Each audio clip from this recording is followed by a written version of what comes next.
From New York One, the city and the world in 15 minutes. This is Non-Stop News. A new effort to limit bilingual education in the city may be in the works. Education reporter J.D. LaRock has details. Teach new immigrants, kids who are new to the country, English as quickly as possible. That's the top priority of parents when it comes to bilingual education, according to a recent survey by the non-partisan group Public Agenda. The group polled more than 800 parents here in the city and across the country. When asked what the public schools should do first for students who are new immigrants, 67% of parents say the school should teach immigrants English, even if it means they fall behind in other subjects. 27% of parents say schools should teach immigrant students in their native language, even if it means they take longer to learn English. Among foreign-born parents, the numbers are even more pronounced. 3/4 say immigrant students should learn English before all else, while 21% support teaching kids in their native tongue. Steve Farkas, one of the authors of the study, says immigrant parents are no longer looking to bilingual education as a way to preserve their family's native culture.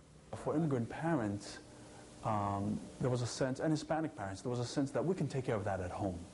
That keeping close to our culture, our native culture, holding on to our original language is something we can do at home, that parents are responsible for. But the public schools are responsible for teaching English so that our kids can thrive in the society and they're not held back. But now the survey may become ammunition for some who want to limit bilingual education here in New York. The New York Times reports that Ron Unz, one of the backers of Proposition 227 in California, is thinking of launching a similar effort here in the city. Proposition 227 severely curtailed bilingual ed in California and pushed immigrant students into English immersion classes. Unz, who lives in California, could not be reached for comment Monday, but advocates for bilingual education students are warning him to keep his act out of New York. This is being led and thought through, not by people who really have an expertise in education. These are people who are making a political hay out of a Latino issue. Who are they to come into our communities? This guy Unz. What does he know about Latinos? What does he know about education? Advocates in the Asian community also caution against limiting bilingual ed. Like Latino advocates, they say the better solution is to improve programs that currently exist.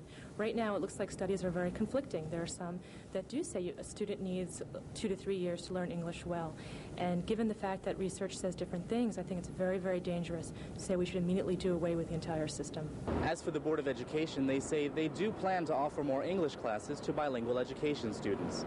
Thanks to a new state requirement, all students, including bilingual ed students, have to pass the English Regents examination in order to graduate from high school. As a result, the Board of Ed is pumping almost